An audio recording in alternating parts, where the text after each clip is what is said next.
Hello everyone, welcome back to my channel Learn Language with Nisha. आज म तपाईहरुलाई Hebrew ल्याङ्ग्वेजको चाहिँ क्लिनिङ आइटमहरु यानी कि हामीले चाहिँ क्लिनिङ इजरायलमा जुन सामानहरु हामीले क्लिनिङको लागि युज गर्छौं हैन, घर सफा गर्नको लागि, किचन सफा गर्नको लागि, अब घर सफाहरु गर्नको लागि, टोयलेट देखि लिएर हैन, त्यसलाई हामीले हिब्रूमा के भन्छौं भन्ने कुराहरु चाहिँ आज हामीहरु बुझ्न जाँदै छौं है त। यो तपाईहरुलाई एकदमै युजफुल हुन्छ है। म एकदमै सर्ट वर्डहरुमा लेख्न जाँदै छु र त्यसको साथसाथमा अब हामी केही दिन भने जस्ट यो हिब्रूको शब्दहरु मात्र पढ्ने कोसिस गर्ने छौं। ओके, ल अब ध्यान दिएर सुन्नु होला है त सबैजनाले। फर्स्ट म तपाईहरुलाई नेपालीमा लेख्छु एज युजुअल, त्यसपछि इंग्लिश, त्यसपछि हिब्रू है त। यो भयो नेपाली, यो भयो इंग्लिश, ओके, यो भयो हिब्रू। बुझ्नु भयो नि? इंग्लिश, नेपाली, इंग्लिश र हिब्रूमा म तपाईहरुलाई लेखेर पढाउन जाँदै छु। ल ध्यान दिएर सुन्नु होला है त अब तपाईहरुले। ओके, अब हेर्नुस् त, फर्स्टमा हामी बाल्टीबाट सुरु गर्छौं है त। जुन हामीले घर सफा गर्नको लागि वाटर र पानी राख्नको लागि युज गर्छौं नि बाल्टी, त्यही बाल्टीको कुरा गर्दै छु म। बाल्टी, बाल्टीले हामीले इंग्लिशमा के भन्छौं? बकेट भन्छौं है, BUCKET, बकेट भन्छौं। भनेदेखि हिब्रूमा हामीले के भन्छौं त? दली, दली, ओके, दली, दली। यो अलिकति द लेखौं अनि त्यसपछि आदि ल लेखेर फेरि ली लेखौं, दली, ओके, दली, दली। के भने त? बकेट यानी कि बाल्टीलाई हामीले दली भन्ने गर्छौं। ओके, प्रोनाउन्सिएसनमा अलिकति डिफरेन्ट हुन सक्छ, ध्यान दिनु होला तपाईहरुले। दली, दली, तपाईले भएको साला दली, तपाईले भएको साला दली। इमाइम, पानी समेत बाल्टी लिएर आउ त भनेको के। अर्को रहेको छ अब हाम्रो साबुन, साबुन, ओके। साबुनलाई हामीले के भन्छौं इंग्लिशमा? सोप भन्छौं हैन, सबैलाई थाहा नै होला त्यो कुरा त। सोप भन्छौं भनेदेखि हिब्रूमा के भन्छौं हामीले? सबोन, सबोन भन्ने गर्छौं। के भन्छौं त? सबोन। के भन्छौं त? सबोन, सबोन, ओके। अर्को रहेको छ अब फेरि हाम्रो स्याम्पूलाई हामीले के भन्छौं? स्याम्पूलाई, स्याम्पूलाई हामीले इंग्लिशमा स्याम्पू, SHAMPOO भनेर लेख्छौं भनेदेखि हिब्रूमा भन्छौं हामीले स्याम्पो, स्याम्पो, स्याम्पो। के भन्छौं त हामीले? Shampoo, shampoo. निगमा र त स्याम्पो सेलाख यानी कि तिम्रो स्याम्पू सकियो भनेको। अर्को रहेको छ अब हाम्रो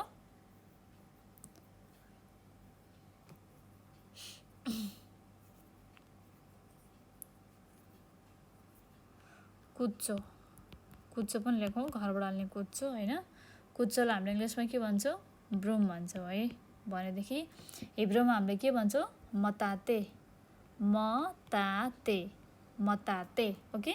हिब्रूमा हामीले के भन्छौं? कुच्चोलाई मताते भनेर भन्छौं है त, मताते, मताते।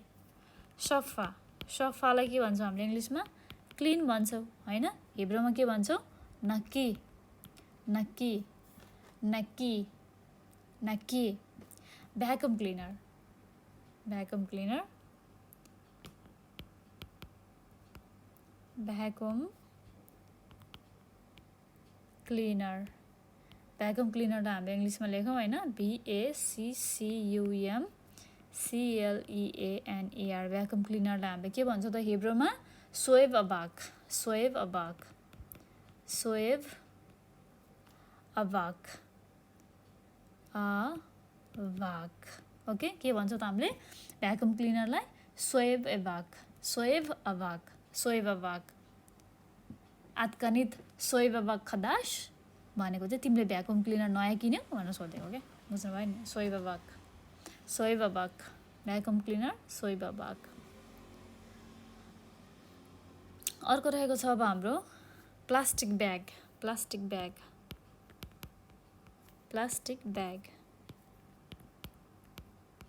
Plastic bag, plastic bag. Plastic ब्यागलाई हामीले इंग्लिशमा के भन्छौं? पोलिथिन भन्छौं। पोलिथिन भन्छ भनेदेखि हिब्रूमा के भन्छौ सकित सकित भनेर भन्छौ यो भयो हाम्रो सिंगुलर फर्म हैन प्लुरल फर्म भन्छ सकियोत सकियोत ओके प्लुरल फर्म हुन्छ सकियोत सिंगुलर भयो चाहिँ सकित सकियोत प्लुरल फर्म भयो बुझ्नुभयो नि तपाईहरुले ओके फोहोर फोहोरलाई हामीले के भन्छौ फोहोरलाई हामीले डस्क भन्ने गर्छौं सरी डस्ट भन्ने गर्छौं हामीले फोहोरलाई भनेदेखि हिब्रूमा के हुन्छ हाम्रो जेवेल जेवेल जेवेल ओके के हुन्छ जेवेल जेवेल लेखेको छु मैले जेभेल भन्ने हैन है जेवेल भन्न सक्छु ब नै लेख्दियौ हैन ताकि तपाईहरुलाई हामीले त प्रोनाउन्सिएसन मा गर्नुहुन्छ जेवेल ओके सबभन्दा सजिलो डस्ट फोर जेवेल बुझ्नु भयो नि अब फेरि लुगा धुने मेसिनलाई हामी के भन्छौं सबैको घरमा लुगा धुने मेसिन त छ हैन काम गर्ने ठाउँमा अब हामीले लुगा धुने मेसिनलाई के भन्छौं लुगा धुने मेसिनलाई लुगा धुने मसिन लुगा धुने मसिनलाई के भन्छ हामीले इंग्लिशमा वाशिङ मसिन भन्छौं हैन त वाशिङ मसिन भन्छ भनेदेखि हिब्रूमा के भन्छौ मखनत क्विसा मखनत क्विसा क्विसा म चाहिँ यसलाई यसरी नै प्रोनाउन्स गर्छु हैन लुगा धुने मेसिनलाई चाहिँ मुखनत क्विसा पनि भन्नु क्विसा मुखनत क्विसा मुखनत मुखनत क्विसा क्विसा ओके क्विसा बुझ्नु भयो नि ओके अर्को रहेको छ अब हाम्रो फोहोर त हामीले भन्यो जेवेल भनेर अब फोहोर फाल्ने भाडालाई चाहिँ के भन्छौ त हामीले फोहोर फाल्ने भाडालाई फोहोर राख्ने भाडा फोहोर राख्ने भाडालाई हामीले के भन्छौ त फोहोर राख्ने भाडा हामीले के भन्छ डस्टबिन भन्छौ है डस्टबिन भन्छ भनेदेखि हिब्रूमा के भन्छौ त हामीले पाख स्पा पाख स्पा पाख स्पा बुझ्नु भयो नि पाख स्पा अब केमिकलहरु हुन्छ जुन घरमा हामीले घर सफा गर्नेदेखि लिएर सिसाहरु सफा गर्नेदेखि लिएर हैन यस्तो कस्तो भन्दाखेरि टोयलेट सफा गर्ने सिसा सफा गर्ने छुट्टै हुन्छ हैन हामीले मेन चाहिँ इकोनोमिका भनेर इजरायलमा युज गरिन्छ है त्यसलाई पनि हामीले इकोनोमिका भनेको चाहिँ केमिकल भनेर भन्न सक्छौं है त केमिकल केमिकल केमिकल इकोनोमिका इकोनोमिका इकोनोमिका केमिकललाई के भन्दो रहेछौ त हामीले इकोनोमिका ओके इकोनोमिका अब ब्रश ब्रशलाई के भन्छौं हामीले ब्रश नै भन्छौं हैन त ब्रशलाई के भन्छौं हामीले इंग्लिशमा ब्रश नै भन्छौं भनेदेखि हिब्रूमा के भन्छौं त हामीले मिभरेसेत मिभरेसेत मिभरेसेत बुझ्नु भयो नि मिभरेसेत एफो मिभरेसेत सेली मेरो ब्रश कहाँ छ भनेर सोधेको के बुझ्नु भयो नि तपाईहरुले अब हामीले फेरि भुइँ सफा गर्ने सामान हुन्छ नि जुन भुइँ सफा गर्ने भुइँ सफा गर्ने कुरा भुइँ सफा गर्ने कुरा यानी कि मप भन्दियौ है मप हामीलाई के भन्छौ यसलाई भनेदेखि मगास मगाव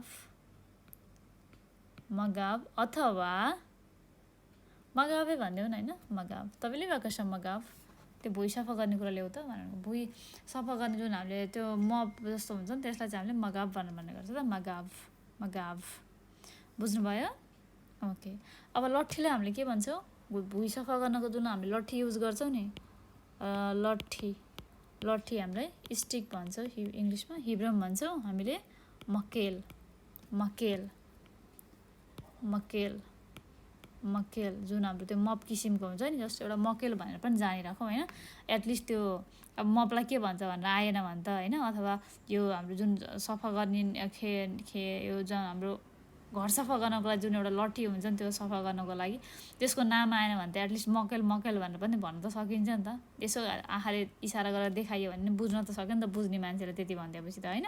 त्यही भएर तपाईँहरूलाई सजिलो हुन्छ, बुझ्नुभयो नि। यो भयो हाम्रो क्लिनिङ आइटम्सहरू। अब यसमा क्लिनिङ आइटम्सहरू धेरै छन्, जस्तै भाँडा माझ्ने साबुन भयो होइन, सोप भइहाल्यो। अब त्यसपछि अब लुगा धुने साबुन भयो, त्यो पनि सोप भइहाल्यो, साबुन भइहाल्यो होइन, साबुन हिब्रूमा साबुन भन्छ साबुनलाई। त्यसपछि यसको साथमा हामीले अब कोलगेटको कुरा पनि भनिहाल्यो होइन, भुइँ सफा गर्नको लागि चाहिने कपडादेखि लिएर होइन। अब मेगेबेत, अब यो त हाम्रो शरीरको सफा गर्नको लागि हो होइन। मेगेबेत टावेललाई हामीले गम्छा अथवा टावेललाई के भन्न सक्छौँ त, मेगेबेत भन्न सक्छौँ, मेगेबेत। ओके, मेगेबेत बुझ्नुभयो नि।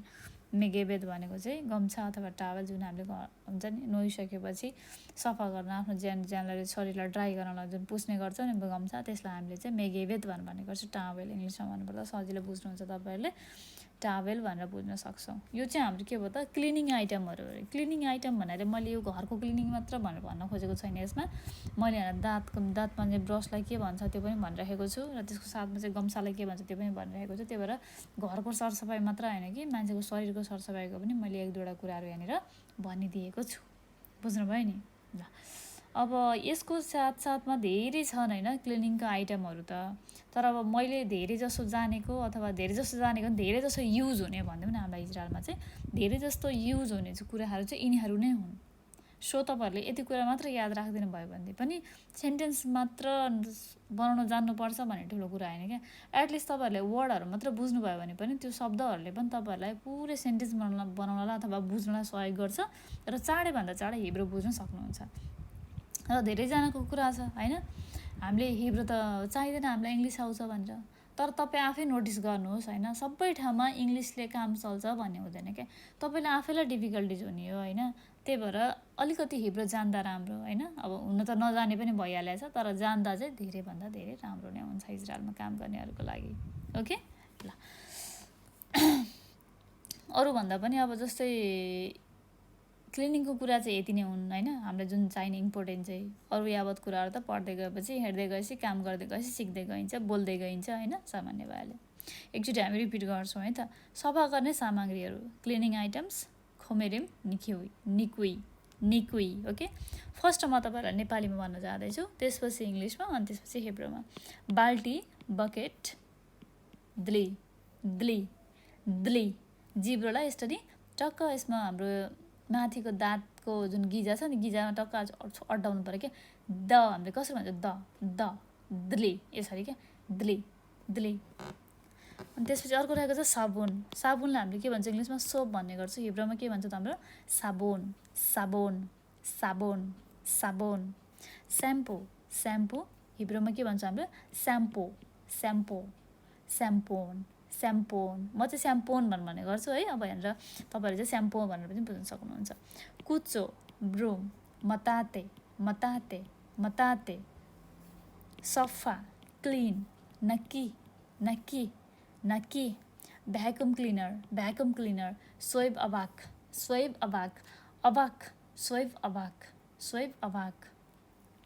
प्लास्टिक ब्याग, पोलोथिन, सकित सिङ्गुलर एउटा भयो, सकियोत धेरै प्लास्टिकहरू भयो। फोहोर, डस्ट, जेबेल,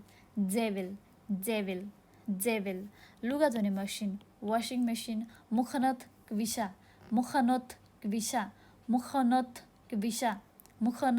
क्विसा। अब यो बोल्दा अलिकति डिफ्रेन्ट पनि हुन्छ कसैको होइन, सबैजनालाई मैले भनेको जस्तै हुनुपर्छ प्रोनाउन्सिएसन भन्ने छैन, because we are not native speaker, that's why problem भएन होइन। तपाईँहरूलाई अब जस बुझ्नु चाहिँ पऱ्यो कि यो भनेको मुखनत क्विसा हो है भनेर चाहिँ। फोहोर राख्ने भाँडा, डस्टबिन, पाखस्पा, केमिकल, इकोनोमिका, ब्रस, मिब्रेसेत, भुइँ सफा गर्ने कुरा, मप, मगाव, लट्ठी, स्टिक, मकेल,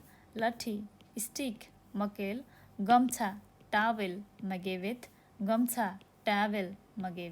बुझ्नुभयो नि। यी नै रह्यो हाम्रो थोरै क्लिनिङको आइटमको कुराहरू, जसमा चाहिँ तपाईँहरूले आफ्नो डे टु डे यानि कि डेली लाइफमा तपाईँहरूलाई चाहिने हुन्छ यिनीहरू, यति वर्डहरू चाहिँ। सो याद राख्नु होला, र मैले भनेको कुराहरू एटलिस्ट तपाईँहरूले भिडियो राखेर ओपन गरेर पढिराख्नुपर्छ भन्ने पनि छैन होइन। फ्री टाइममा चाहिँ कानमा लिएर सुनिराख्नु भयो हेडफोन लगाएर भनेदेखि पनि तपाईँहरूलाई धेरैभन्दा धेरै सहयोग नै हुनेछ भन्ने मलाई पूर्ण आशा छ। आजको लागि हामी यति नै गर्छौँ। हामी नेक्स्ट भिडियोमा अरू पनि सर्ट वर्डहरू चाहिँ लिएर आउनेछौँ। हस् त, तपाईँहरूलाई अहिलेसम्म मलाई टाइम दिनुभयो त्यसको लागि धेरै धेरै धन्यवाद। अहिले चाहिँ इजरायलको टाइम 10:46 गएको छ, रात्रिकालीन समय हो अहिले यहाँ। मैले आफ्नो फ्री समयमा चाहिँ भिडियो बनाइरहेको छु। तपाईँहरू सबैजनालाई धेरै धेरै धन्यवाद। मेरो युट्युब च्यानललाई तपाईँहरूले मन पराइदिनु भएको छ, आफ्नो साथीहरूको माझमा, आफ्नो आफन्तजनहरूको माझमा सेयर गरिदिनु भएको छ, त्यसको लागि धेरै धेरै धन्यवाद। यस्तै मायाको अपेक्षा राखिरहेको छु र आउने दिनहरूमा पनि धेरै धेरै धन्यवाद तपाईँहरूलाई। मेरो च्यानल लर्न ल्याङ्ग्वेज विथ निशालाई फलो गर्नुहोला होइन, सब्सक्राइब गर्नुहोला र धेरैभन्दा धेरै माया पनि दिनुहोला है त। बाई बाई, लिद्रावत, लैलातोभ।